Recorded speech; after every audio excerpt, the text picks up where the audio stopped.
Can you imagine hearing those words and the sense of hope they might have produced in the hearer's heart? Can you, for just a moment, take yourself back about 2,600 years, having been forcibly removed from your homeland, the only place on earth that you believed God lived, both physically and spiritually. You've been taken to live in a strange land with strange customs, with people who look and sound different than you, and where you are the foreigner, you are the outsider, the stranger. And this prophet, one of your own people, who you may or may not know, says these words: He has sent me to bring good news to the oppressed, to bind up the brokenhearted, to proclaim liberty to the captives and release to the prisoners, to proclaim the year of the Lord's favor. I venture to say that your attention would be piqued, and you might wonder, is this guy talking to me? Is he talking about us? Yes. It certainly sounds like us. Love an amen corner. To comfort all who mourn, to give them a garland instead of ashes, the oil of gladness instead of mourning, the mantle of praise instead of a faint spirit. So if you were that outsider living in a strange land, you may not have known what to think when those words crossed into your ears and into your heart. But no doubt you were filled with hope. Having been cast far away from home, now you will be called a restorer of former devastations, an oak of righteousness.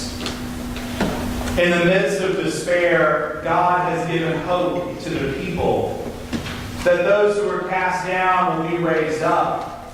Those who weep will laugh with joy.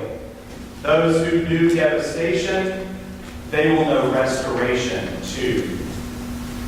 There is some debate among the biblical scholars as to whether or not Isaiah 61 is a prophecy of the long-awaited Messiah. I don't think it is.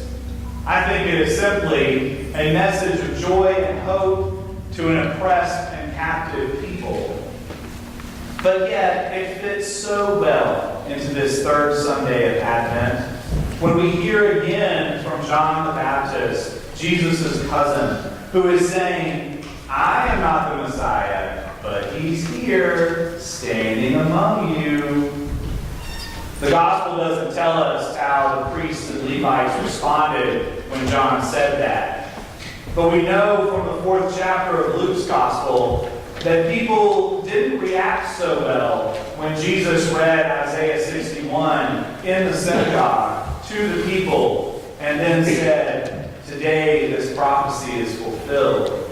It makes me wonder how those of us here in the 21st century would react if we were told the Messiah, the one we've been waiting for, was in our midst. Would we be excited? Would there be some disbelief? Would there be fear? Would we all need a good massage therapist because we were whipping our heads around so fast to see if we could pick out that Messiah? It's actually not difficult to imagine, because the words that Jesus said he was fulfilling are still being done today by followers of Jesus, even if they don't always know that that's what they're doing. There are people among us who are feeling oppressed or brokenhearted or captive or imprisoned in some real way, even if it's emotionally or spiritually and not physically.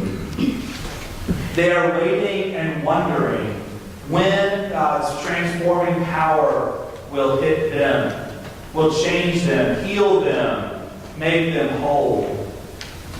And indeed, there are people in this world who who are making those changes, who are raising up former devastations, both places and people. Just this week, our Sunday school hallway was lined with gifts for children. Children who might not otherwise receive anything on Christmas morning.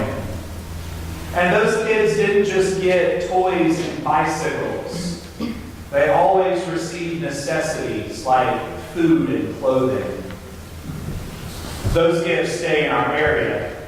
But there are 154 children in other parts of the world not nearly as fortunate as New Bern, North Carolina. Children who will receive a gift from someone in this parish. Something that fit into a shoebox and something that will enhance their lives. So if you are one of those people who gave to the angel tree or to Operation Christmas Child, you have given a garland instead of ashes. There are people in this parish and in this town who cannot stand the thought that some people cannot read or write. So no matter where those people were born, whether it was North Carolina or Guatemala or Southeast Asia, they give entirely of themselves to help make sure those people can read and write. They are proclaiming liberty to the captives. And there is a small army of people in this very place who help provide the oil of gladness, who help bind up the brokenhearted, whether it's a hot meal or a listening ear or a prayer shawl. They are helping to restore God's people in big and small ways. There are people we know and there are people we don't. There are the Masala Youssefs and Kalish Sathikris of the world. People who advocate tirelessly for children's rights and children's education. And those are just the names we know. Because there are dozens, hundreds, thousands of others who do the same thing who will never receive a Nobel Prize. They are the oaks of righteousness, the planting of the Lord to display His glory. All of this, of course, begs the question, is the Spirit of the Lord God on Isaiah and Jesus only? Or is it on each of us too? The Spirit of the Lord God is upon us because the Lord has anointed us. He has sent us to bring good news to the oppressed and to bind up the brokenhearted.